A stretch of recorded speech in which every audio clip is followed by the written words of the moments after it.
Well, hey, good morning, everybody, and welcome to another episode of The Unlock Show. I'm your host, Tracy Wilson, and today I have got a super special guest with me who's going to share how you can really live a life that is enlivened. And I absolutely love what Marianne St. Clair is all about, because her message is like smack bang in alignment with exactly what I talk about. So she calls it living an enlivened life.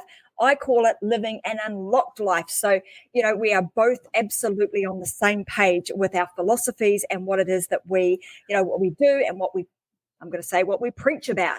So today I wanted to talk with her. I actually asked her if we could talk about this from a very universal perspective. So how you really live that, what are the keys to living a life that is enlivened, where you feel alive, where you feel like you've got energy, that you're actually living on purpose, and you're doing everything that lights you up, that enlivens you from the inside. Marianne is amazing. She is the founder of the Me First movement. So I'm going to pop that up on the screen. So guys, I want you to hashtag Me First. So let's grab this up and pop that on the screen. So here it is. I want you to hashtag Me First movement. Make sure that you do that, because she is the queen of the Me First movement. She also amplifies, working really closely with women now in the process of reclaiming their sovereignty in all capacities. But like I said, today's show is not just focused on women. Yeah. This is a show for men and women.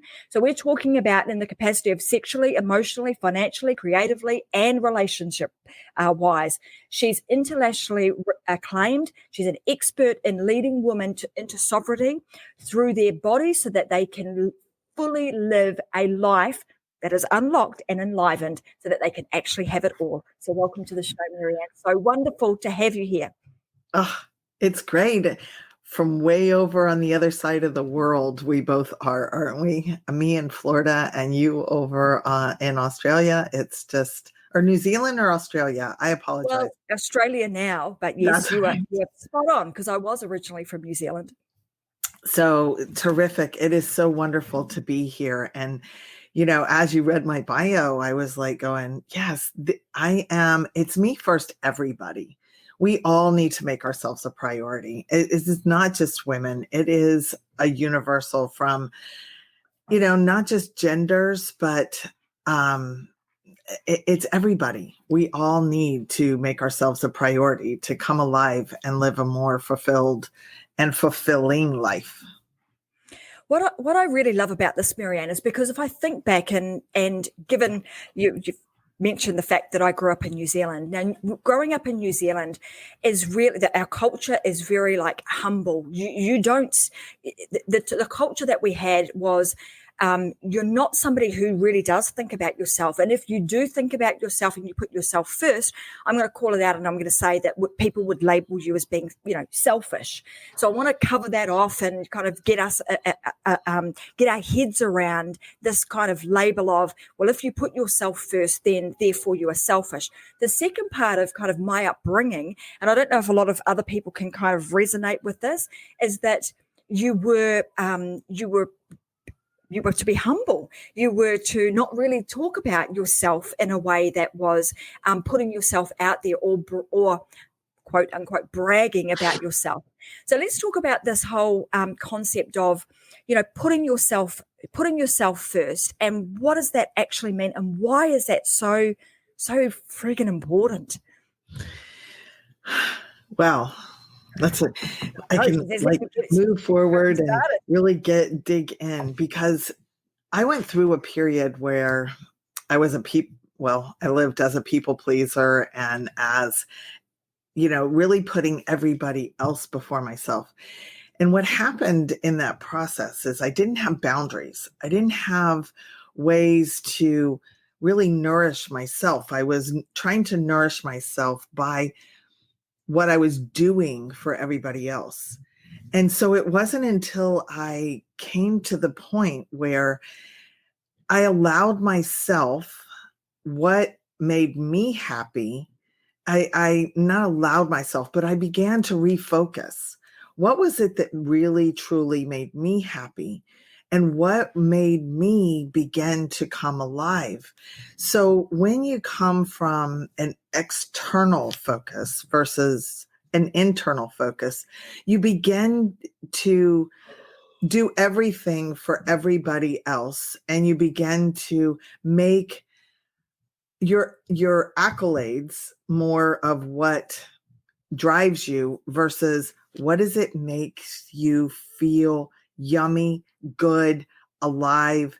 And the more you've put that focus on that, the more you can have more energy to give to others. So you brought up something really good that I want to touch on, and that is the selfish versus really self-focused. And we all, many of us were taught, not to brag, not to turn the attention on ourselves. We were supposed to give and you shall receive. And although I like giving, I don't want my receiving to be because of my giving. I want it to be because I truly am in alignment with what my soul is wanting me to do. And that's what brings me alive, not from the standpoint of I'm going to give and everybody's going to be happy with me and they're going to feel good because I'm trying to take care of everybody. I'm trying to carry everything and everybody on my shoulders. And meanwhile, I get so tired and so worn out by doing it that way. So now it's the shift. It is the shift from selfish to self-centered, and not in an egotistical way, but as in a way that really feeds and nourishes our souls. What's interesting about that, because what the question I've got is, there's going to be a lot of people that are watching and they will have been brought up this way. I don't think, my upbringing was a lot different to other people's in that sense. And you've just reiterated that we get told, you don't want to put yourself first because that's selfish. And I can recall hearing that a lot as a child, right? So as you grow up and you become a mother, you become a father, you tend to be somebody whom is that the caregiver, the person that's trying to take care of everybody else. When was that? So there was a moment in time, obviously, where you thought, hang on a minute, this is not right. This is not feeling the way that it should, even though I thoroughly enjoy being a giver. I thoroughly enjoy, pleasing everybody else.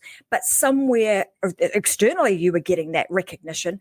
But internally, it was like there's still this level of emptiness or something not quite right inside. Can you share do you remember the moment that kind of happened? Like when that shift started to take place?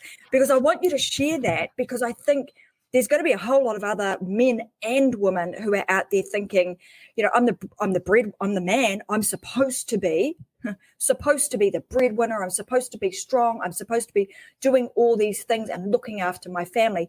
Yet somewhere deep inside, I'm not feeling fulfilled. So tell us about when that actually happened for you. In the US, we have something that's called hospice, and it is when a person is being taken care of right on the last stages before their death. Mm-hmm.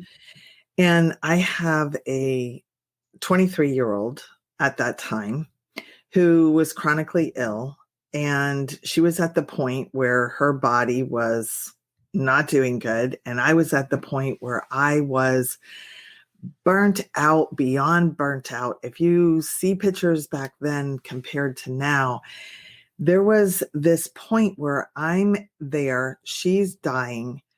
I'm at the point where if I don't shift the focus and take care of myself, there was a pivotal moment where I knew that I had to leave her there and I had to go take care of myself, or we both were going to die.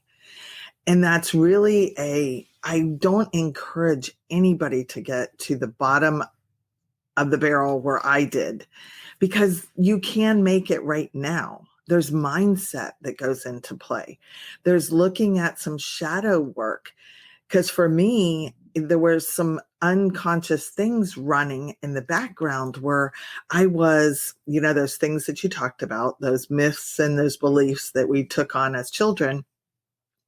I had some of those running in the background that really had me staying in that cycle of giving and thinking that I had to do these things as a mom. I had to take care of my family, take care of my business, do all the things, but I wasn't taking care of me.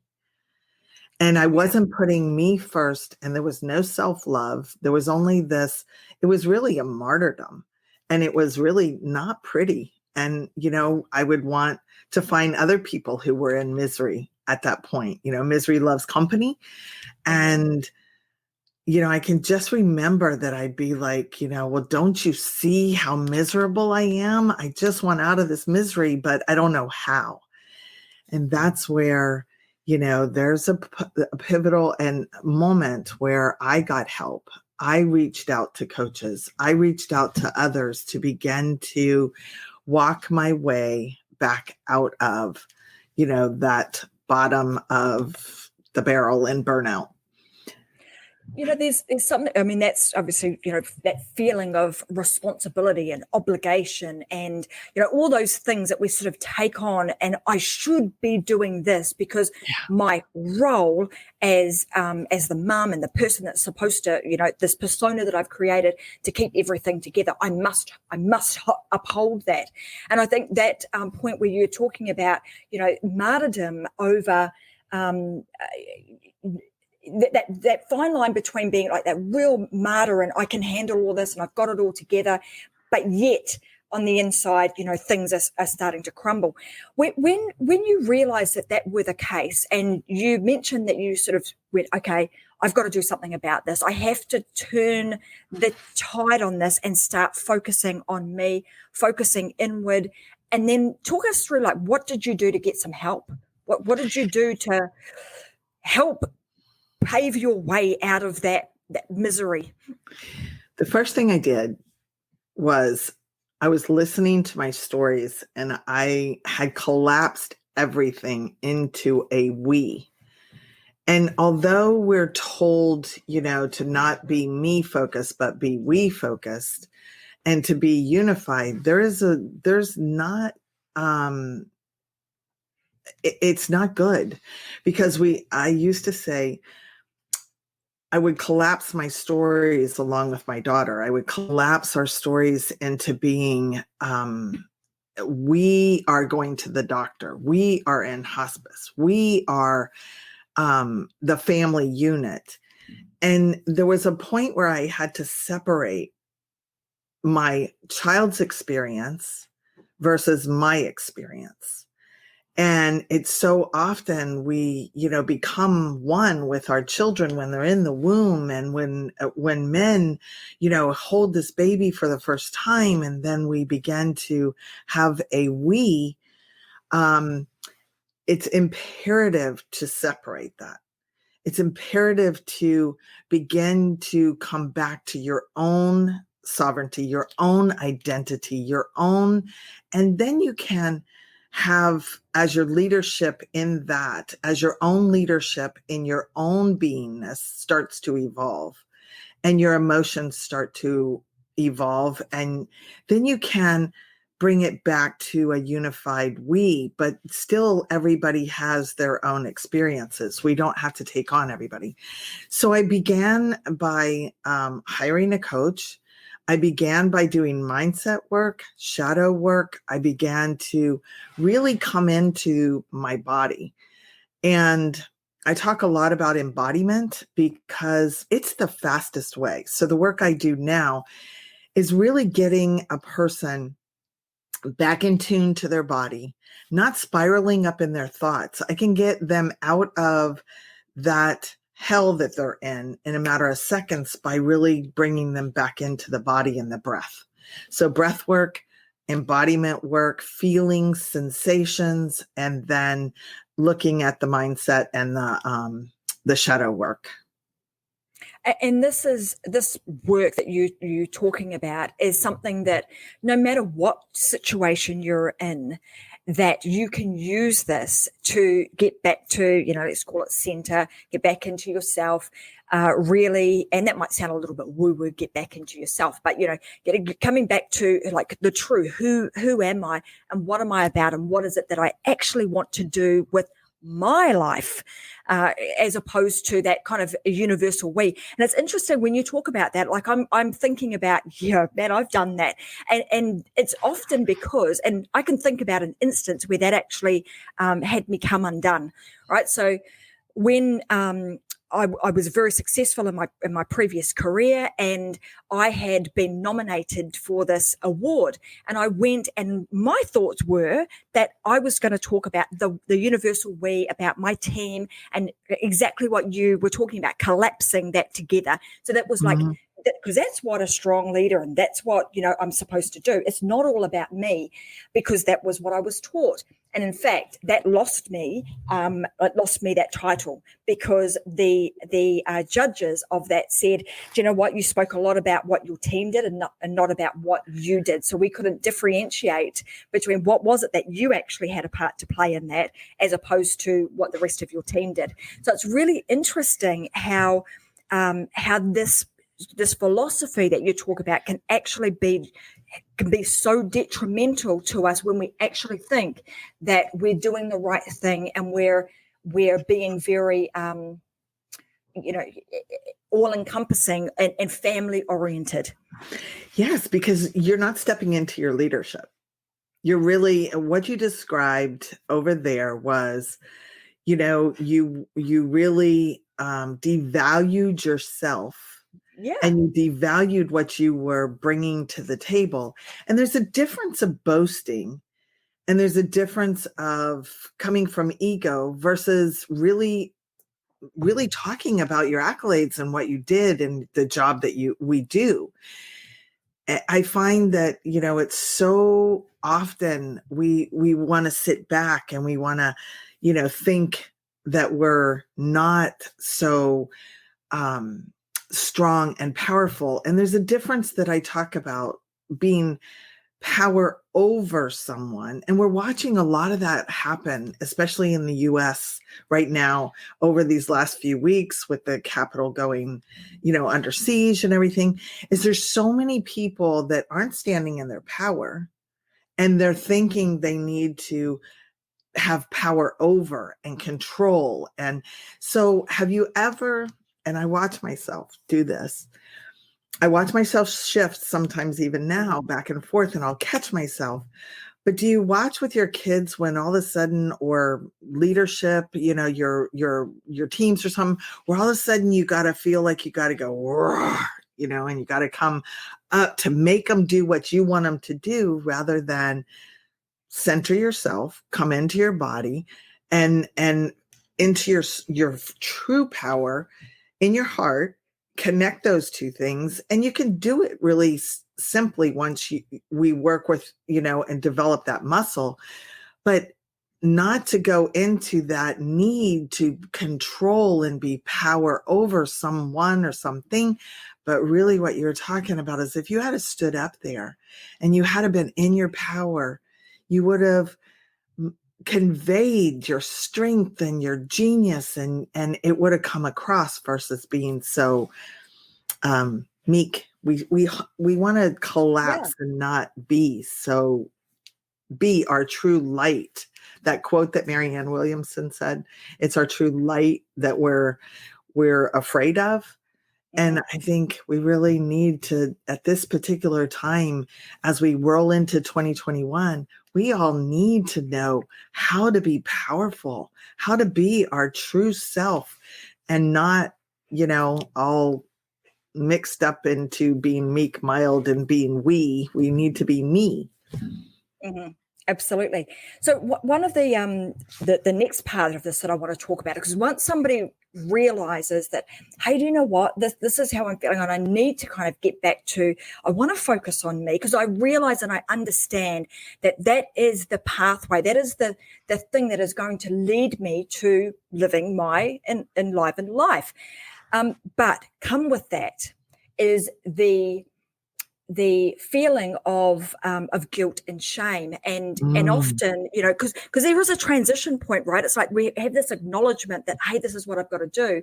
Ooh, and then come with that is going to be, now I'm faced with a bit of fear, a bit of shame, a bit of guilt, because now I'm going to start focusing on me.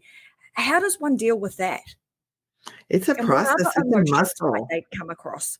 It's a muscle. Yeah. Mm-hmm. It's a muscle that has to be developed because we're so used to working from, you know, and living a certain way. And it's like when you go to the gym and you need to, you know, start working out with the weights to become healthy and changing our eating habits and all of that. It's the same it's the same sort of thing. You have to learn to get rid of a lot of things, beliefs and barriers and the bullshit we've, you know, bought into. Mm-hmm. And then we begin to replace those thoughts. We go into looking where we're storing all this in the body. We begin to come home to our bodies and start, I kind of equate it to being a TV or being the old analog radios, and you're trying to tune into a frequency.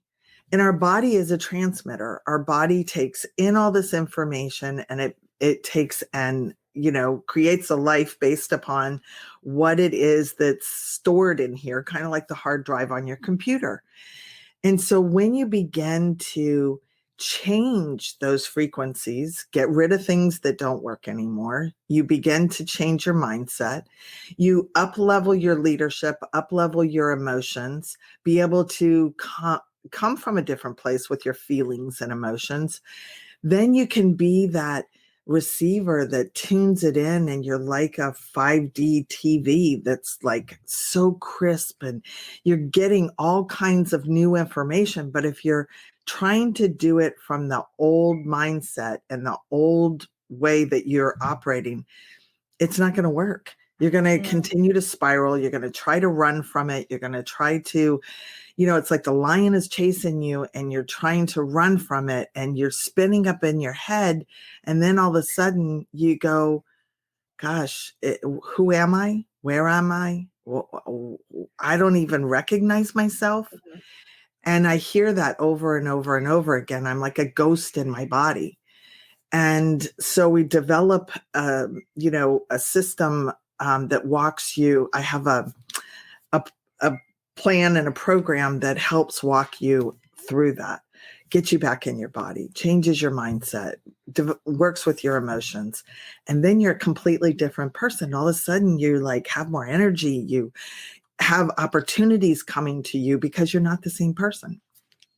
Like in terms of the program that you run, who would that be you know, best suited to? Like, how would somebody identify that, oh, I need to do something? Like, obviously, you know, you reached out at that time and you reached out to coaches. Now you've become that person yourself that can actually coach other people.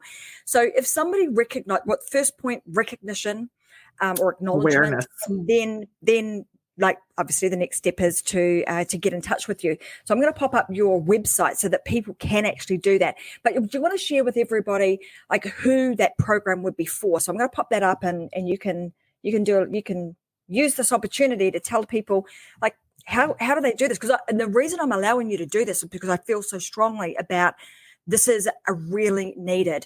I hear it time and time and time again that, you know, people have said to me, I feel like I'm living a life under a veil. You know, I don't feel like I've lost myself somewhere along the line. I kind of look back and I don't recognize myself. I'm not in the place that I want to be. And we all know what that leads to, you know, relationship breakdown, health issues, you know, just depression, mental health issues, so on and so forth. So this is so important. Yes. And another one is your productivity starts dropping at work. You don't want to wake up. You don't want to do, and everybody's at home right now. So nobody wants, you know, it's like this big hole that you all of a sudden, I call it the rabbit hole. You know, you just begin to spiral and spiral and spiral into the rabbit hole. So what the work that I do is for anybody. Once you become aware, if you're listening to this and if there's any type of, you know, where you start I'm fighting sort of feelings of depression, but I really don't have anything to be depressed about. I'm not as productive. I'm yelling at my kids. I'm not, having success with my businesses, or if you're an entrepreneur, you start, not progressing to the next level, your income's dropping. All of those things are what I call markers, and they're where you can become aware so that you can make a change. So I have some resources on my website.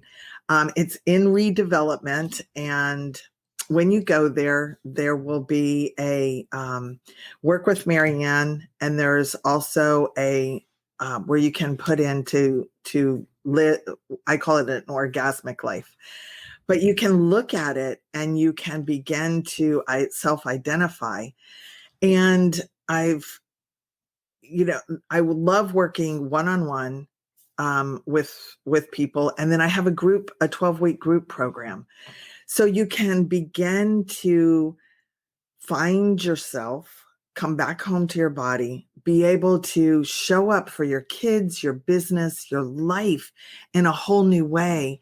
And you begin to truly, Tracy brought it up so much. It's like you become enlivened there because all of your channels begin to open. Your energy changes. You don't have to go to the gym, and all of a sudden you've got this stored up energy that you're finding ways to do a lot more in life. And it's exciting because I get to do something that brings such a profound change in people in such a short way. It's an exponential, quick change. And then, you can build mastery in it.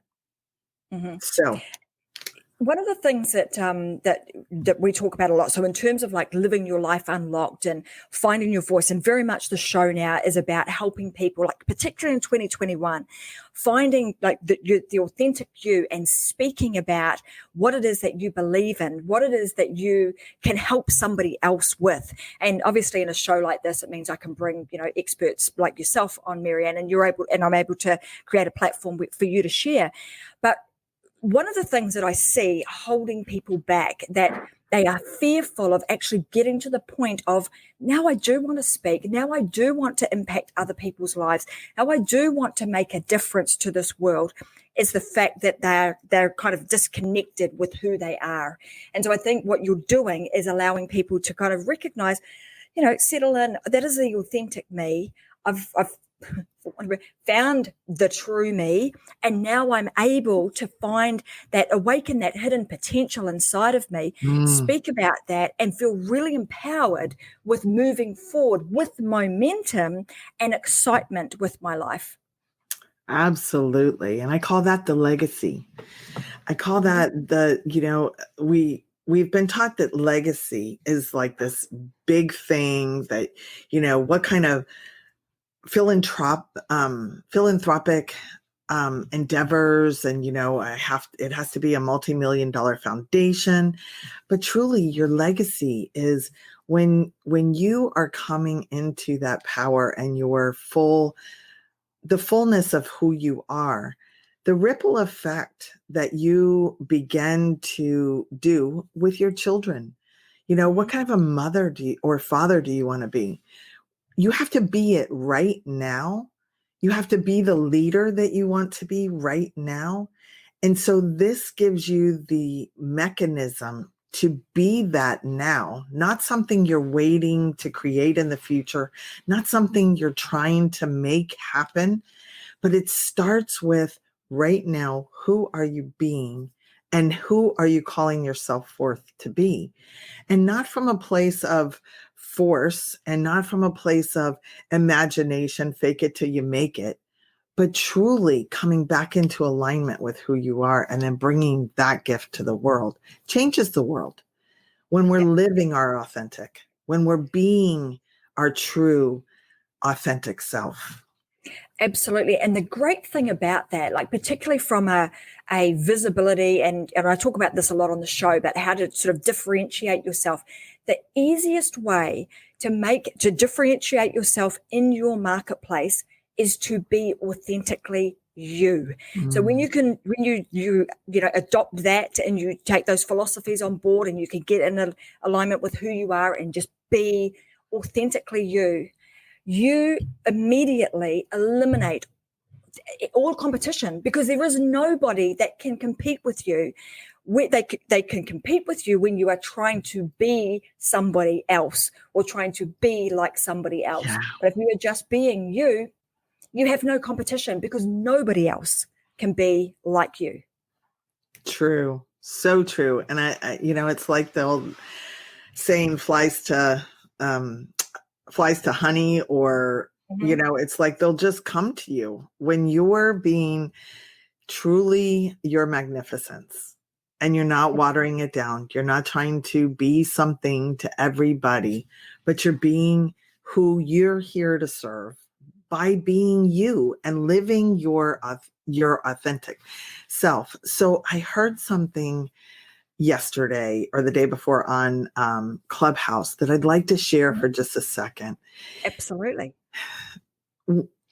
A baby gem, like an amethyst or a ruby or a diamond, how does it grow? It begins to grow from the crack that gets formed, and then it gets its nutrients by that crack. And so then it begins to grow and get bigger and bigger. And we spend so much time hiding our cracks, trying to be perfect, trying to make everyone, like us because we're so perfect. And really it's in our vulnerability, that crack, that story, like my story about my daughter, it can help people relate to you because we're not all perfect. And we've been given this journey. We've been given this particular journey so that we can, I can go through all kinds of things that have happened to me as a woman and had me disconnected. I was raped twice when I was younger, and that had me disconnect from my body. And how many women are disconnected from their bodies? How many men were beat or hurt or shamed and are disconnected, and they're living up in their head because they don't want to feel that pain again. But the pain goes away the more we get into that crevice, and then we can share that crevice and get the nutrients, and then we can build, and then we can attract people and polish it out like the diamond becomes, from the rock. Yeah, absolutely. And I love that. I love that story. I was talking with another lady this morning. So as you know, our brand new books come out, The She Myth, and I've been interviewing some women on their She Myth stories. And, a part of it, I didn't want it all to be like, woe is me. Like you were saying, I've got multiple stories. And at the time you were sort of living in your wallow until you kind of recognized, hey, I don't want to be here anymore. I need to get out. And she was talking about how us as women or men and men, when we talk about the cracks, we talk about the challenges and the that we've had in our past, we allow other people, other men, other women to go, okay, it's okay, I'm okay. And by bottling it all up, and this woman was talking about her story and how she'd actually hung on to that for decades. She hung on to something happened to her. She hung on to that story for decades, and it impacted every part of her life. And after I interviewed her and sort of in the back office, she won't mind me sharing this, but she was then talking about, it wasn't until one day, I'd never shared this story with anyone. She said 30 years and I never shared that story. She said the day that I did was like this huge relief of, my God. And she realized that the story, or that she had continued to fabricate and layer things on top of, and accepted as her own and up in her head, were exactly that. They were just stories she had just made up. And she realized that problem wasn't actually hers. She had just taken it on board and made it her own. So it goes back to that universal we that you were talked about right at the beginning. When we collapse things down and we take it on board and we make it our own, we have a choice. And the choice is to either accept that or not to accept it. And in this case, I would say you want to reject that and say, it's not me. That may have happened, but it doesn't define me. That's the key. Something happened, but what are you making out of it? And where are you storing that? We store all these traumas or these problems or these things in our body. And then we have all these, frequencies that are just weighting us down. And that's the shadow work, getting to those stories, reframing them, getting them to the point where there's no charge anymore. They're not ruling and running your life and you're not living from them, but they happened. Okay. They happened. And now what? Now, what do you choose? Who do you choose to be? How do you choose to live? They happened. And there's ways to discharge that and not get rid of it, not make it like it didn't happen to you, but discharge the pain that it causes you.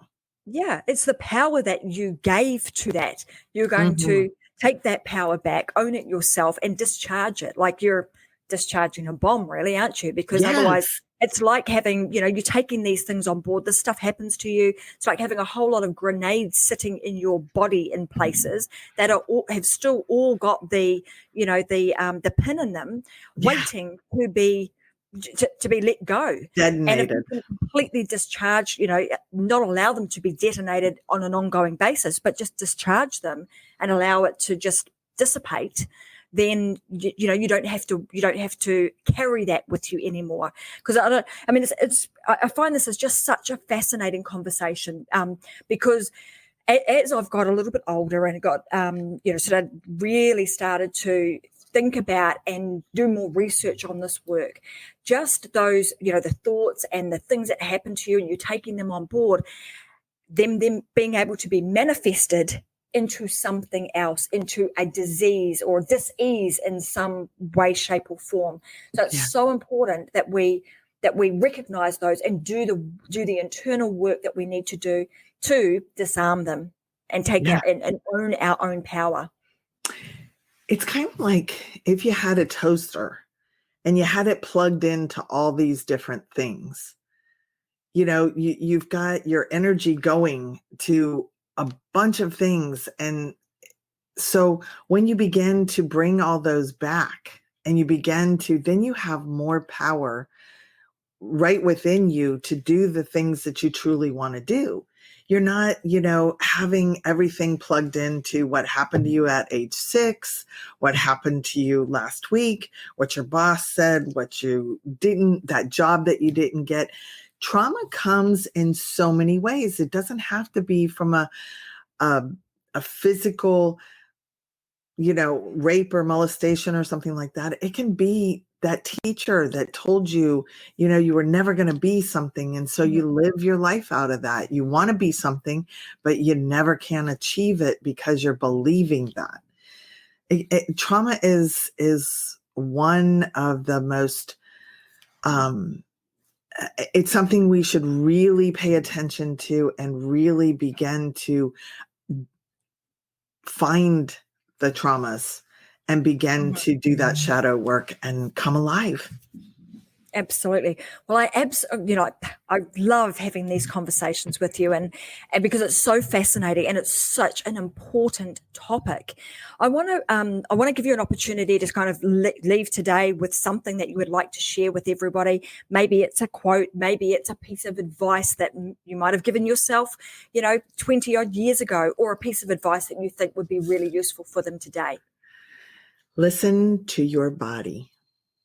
Listen fully to that headache, that shoulders where it's hurting, your lower back that you can't get out of the chair. Listen to it because it's going to get louder if you don't. It will get louder and louder to the point that it is the disease. It is a problem. So begin to come down, back in, drop down into your body, and begin to become aware of what it's trying to tell you. And that is one of the key things that will help all of us, is when we stop living from here up and take the medicine or numb it with alcohol or gambling or shopping or whatever we numb it with, but begin to be present in this moment, slow down in your life, and begin to listen to what it is that your body's telling you, and then what is happening right here and right now. Don't be thinking about the future and living in the past. All you have is right now. So be fully alive in this moment and bring all of your awareness and start asking yourself, what is alive for me right now? Mm-hmm. I love that. So there you go, guys, asking ourselves if there's one thing. That is the thing that I think we should leave everybody with. The one thing that you want to take away from today's show is you want to ask yourself, what is it that I need to do to make me feel alive? Answer that question for yourself, and then go and live your life. Unlock that and do it. And if you do that, then you are going to create joy, you're going to create happiness, and you're going to create your life that you want to live. So I'm going to leave it on. Yeah, put me first. Absolutely. So hashtag me first, guys. I'm going to pop that back up on the screen. Hashtag me first. And just make sure that, if you're listening to the replay, we also want to see your hashtag me first too. So put yourself first. It is not about being selfish. It is about filling the bucket continuously so that you always have a full bucket. Because if you don't do this, you're going to deplete that bucket and you will have nothing left to give. And that is not a place where you are, that is a place of being locked up, being not alive, and feeling like you're in, every day is you're in the dredge. So you don't want to be there. So that being said, I want to thank Marianne so much for being on today's Unlock show. She's a fabulous guest. She is extremely knowledgeable when it comes to this, had firsthand experience, obviously, herself, and coaches many, many other men and women to live their life unlocked or live their life, enlivened. So just make sure that you head on over to Marianne. And if you want to, you can also continue the conversation and listen to her podcast, because she does have a podcast too. And here it is. So yes. sovereignwoman.buzzsprout.com. Head on over there and you can listen to her podcast. Also, you can find me on social media, Clubhouse. You can find me on Clubhouse Muse Marianne. You can find me on all social media as Marianne St. Clair. And I'd love to have you reach out and hear what you got from today. Fantastic. So thank you so much for being here. I've got one last question, because I know that you've had I'm hoping I'm not putting you on the spot here, but I got a copy of the She-Myth book. And if you've had an opportunity to read any of it, even if it's just the title, what has been the one thing that you've enjoyed taking away from reading the She-Myth book so far? So for me, it's definitely getting into how much our stories and what we bought into has collapsed us into being very disempowered women. And I know that this show is for both women and men. And men, you have a lot of your own stories that you were told. Don't cry and don't be with your emotions. But the She-Myth is revolutionary. It is something that will help so many women. And that's why I'm recommending it, to my clients and on my show and stuff, is because we need to get into that shadow, get into those stories that we've been told. And it's really, truly a gift for the world. It's so timely. And I really thank you and Vicki for writing it and for bringing it forward, because it's a masterpiece. Well, thank you very much. Well, we're super pleased that you're enjoying it, and thank you very much for that. We're glad that you're reading it and that you're actually getting some value from it. So thank you, and I hope that other women will go and purchase it. And if you want to, well, you can head on over to Amazon. Just search for The She-Myth, and you'll find our book on there. And go ahead and download it. ebook version, or even just get the paperback version. But I want to close today. I want to say thank you very much. And as always, I finish the show with you must live your life unlocked. If there is one thing that I want you to take away from every single show that I do, is to just go and be yourself, live your life unlocked, bring joy and happiness to yourself first, because when you do that, it will radiate out of you and everybody else around you will feel it. And they will also get that infectious part of you, which will be the joy and happiness for their lives too. So have a fantastic day, everyone. I'll be back again on Friday with another episode of The Unlocked Show. I'm Tracy Wilson, and I look forward to seeing you guys then. Bye for now.